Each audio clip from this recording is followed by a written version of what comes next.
I am operating under your assumption na may jurisdiction ng ICC.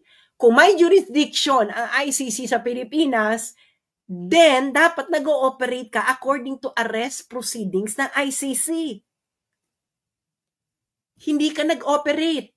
Nilabag mo yung arrest proceedings. Wala ito sa batas ng Pilipinas. So si Torres, anong batas ang sinusunod niya? Ignorance of the law, Torres, excuses no one. Ignorant ka, Torres, sa batas na pinapatupad mo, which according to you is the law of ICC. But according to the law of ICC, Torres, at kayong mga sundalo at mga pulis dyan, dapat hinarap ninyo si Duterte sa competent judicial authority. Pero ang ginawa ninyo, inilagak nyo siya sa Villamor Air Base. Villamor Air Base is not a venue of competent judicial authority. And competent judicial authority, again, kayong mga loyal sa Constitution, mga sundalo at pulis, na kanino vested ang judicial power sa Pilipinas? Nasa Villamor Air Base ba? Napakalinaw, hindi ba? Oh. So, sa makatiwid, ginago ninyo ang mga Pilipino. Ginagago ninyo ang mga sarili ninyo. Ginagago ninyo, kayong mga pulis at mga sundalo, ginagago ninyo mga anak ninyo at mga asawa ninyo at pamilya ninyo at ang susunod na henerasyon. Sumunod kayo sa kautusan ng bangag na hindi alam ang batas na dapat ay pinapatupad ninyo. Saan kayo ngayon loyal? Sa Constitution?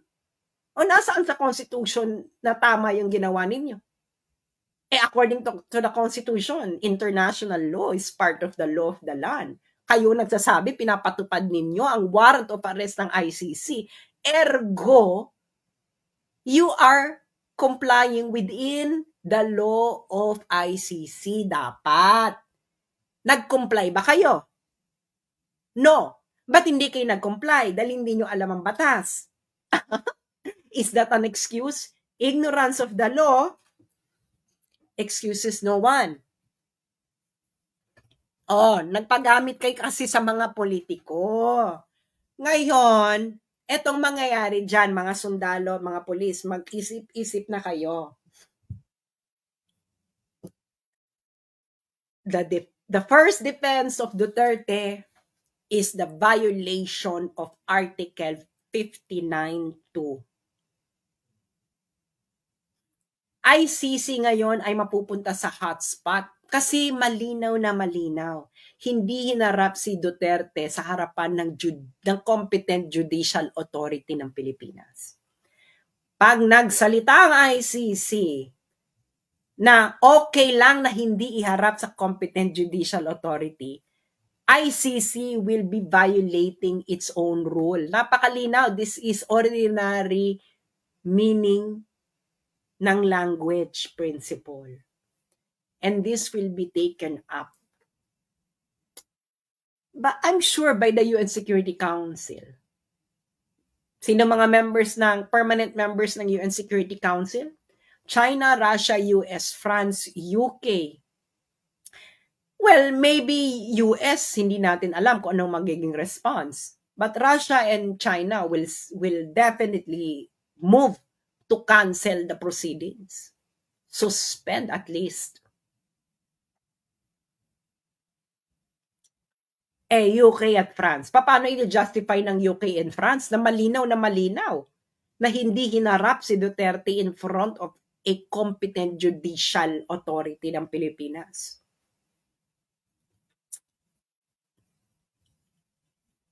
Ano?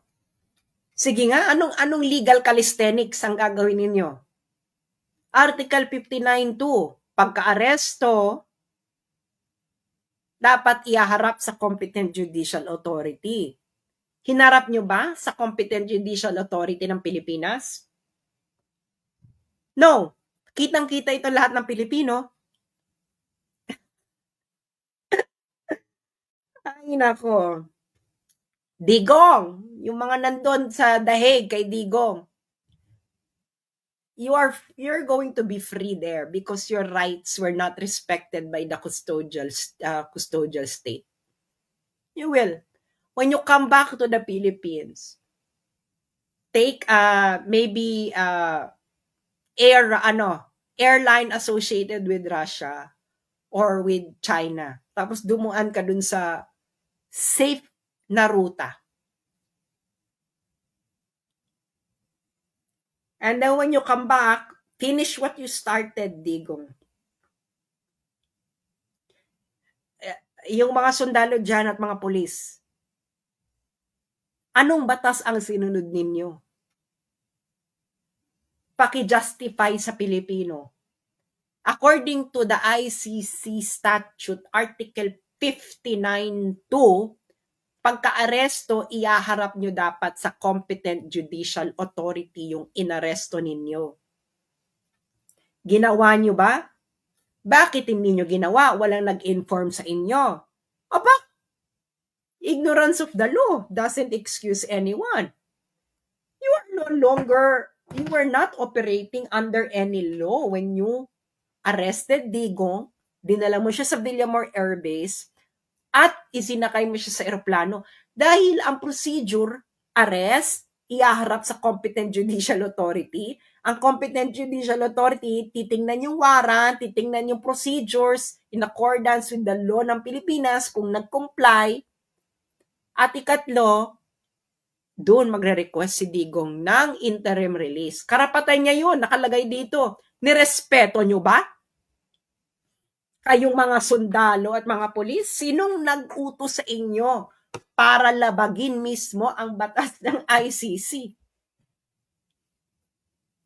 Remember, Duterte is still innocent. Because he's not convicted. Pero tinraton ninyo siyang convicted. Is that correct? Duterte will be returned. Okay? If alive, maybe itong mga taong to will have mercy. Kaya kayong mga taga Mindanao na nakikinig sa akin, naiintindihan niyo ba yung sinabi ko? Ginago ang kauna-unahang presidente ng Mindanao. Malinaw ang pagkakadiscuss ko dito. Very tight. Malinaw ang proceedings. Hindi ginawa. You all have the right to be angry because everything that happened is a fruit of a poisonous tree. Everything that happened has no legitimate seed. Ergo. Diba? Tama? Yung mga dyan, law professors. If something is a fruit of a poisonous tree, the proceedings leading to that something is what? Basic yan, di ba? Basic yan sa law. If something is a fruit of a poisonous tree, and what happens to the proceedings leading to the something? Void. Illegal. Not accordance to law. Parte ito ng law. Dapat hinirap nyo si Duterte in front of the competent judicial authority. Nakaligtaan. Either nakaligtaan nila dahil high or hindi nila binasa yung batas. Either way, yung mga sundalo at pulis niloko nung nag-utos sa kanila. Uto-uto naman kayo. For me, uto-uto kayo. Yung mga sundalo, mga pulis na inaresto, nagpauto kayo. Either nagpauto kayo sa bangag or nagpauto kayo sa walang alam sa batas sa ICC. Kung both, mas malala. Bangag na, wala pang alam sa batas ng ICC. So mag-isip-isip na kayong mga sundalo at mga pulis kung anong pinaggagawa sa ininyo. Ewan ko sa inyo.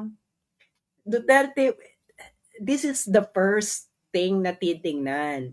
Diba? Binayolate na eh. Karapatan mo. Binayolate yung karapatan mo eh.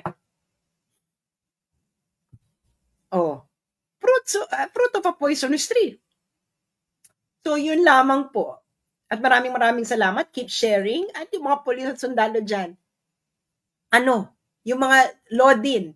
Malinaw ang facts. Mga dean ng mga law schools. Malinaw ang facts, hindi ba? Inaresto si Duterte, dinala sa Villamor Air Base, isinakay sa eroplano. Yung mga law din dyan, kung tunay kayong may alam sa batas, anong sinasabi ng ICC law? Pag-aresto, ihaharap sa competent judicial authority. After pagharap sa judicial authority, yung judicial authority i-determine na kung yung warrant ba ay para dun sa tao, proper ba yung pag-aresto, at nirespeto ba yung karapatan. And after nun, may karapatan si Duterte humiling ng interim release. Kayong mga law din, napakasimple nito. Hindi ba? The wording of the law is not ambiguous. Ang facts ng nakita ninyo kahapon, judge it according to the law of ICC on arrest proceedings. Did the facts yesterday comply with the arrest proceedings ng ICC? Napakasimpleng tanong. Kahit siguro first day law student masasagot. Diba? Tanong, yan ang pagdebatihan nyo ngayon. Facts. Inaresto, dinala sa Villamor Air Base, isinakay sa eroplano, itinakas, inilabas ng Pilipinas. Ano ang batas? Arrest, present promptly before a competent judicial authority. Competent judicial authority will look at the warrant, will look at the proceedings ng pagkakaaresto, titingnan kung nirespeto ang karapatan ng accused, and the accused can request interim release. Kasama sa karapatan niya yon. Again, law din ng lahat ng law school sa Pilipinas. Facts kahapon, inaresto, dinala sa Villamor Air Base, isinakay sa eroplano, inalabas sa Pilipinas. Batas, arrest, iharap sa competent judicial authority, bubusisiin ang warrant, ang pagkakaaresto, at kung na-comply ba ang rights ng accused. At doon, pwedeng mag-request si Duterte ng interim release before surrender sa ICC. Tanong, yung law and facts, magkatugma? Kung ang law at ang fact ay hindi magkatugma, sino dapat manaig? Ang law, di ba?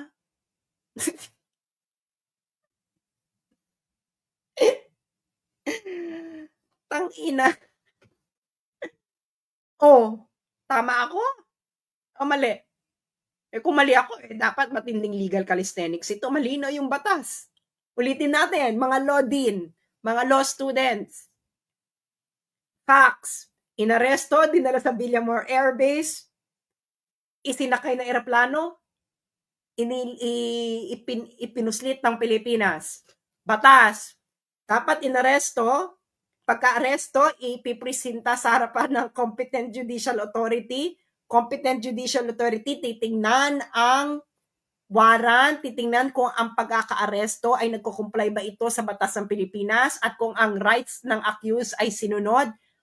At doon kasama ang karapatan ni Duterte humiling ng interim release bago siya isurrender.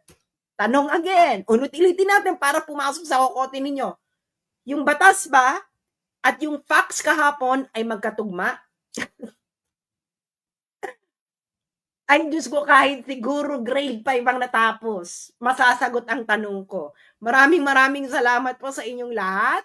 At kung gusto nyo hindi maging engot at yung mga kasamahan nyo hindi mag-engot, i-share nyo ito. Maraming salamat pong muli at mabuhay ang mga totoong nagmamahal sa bayan natin.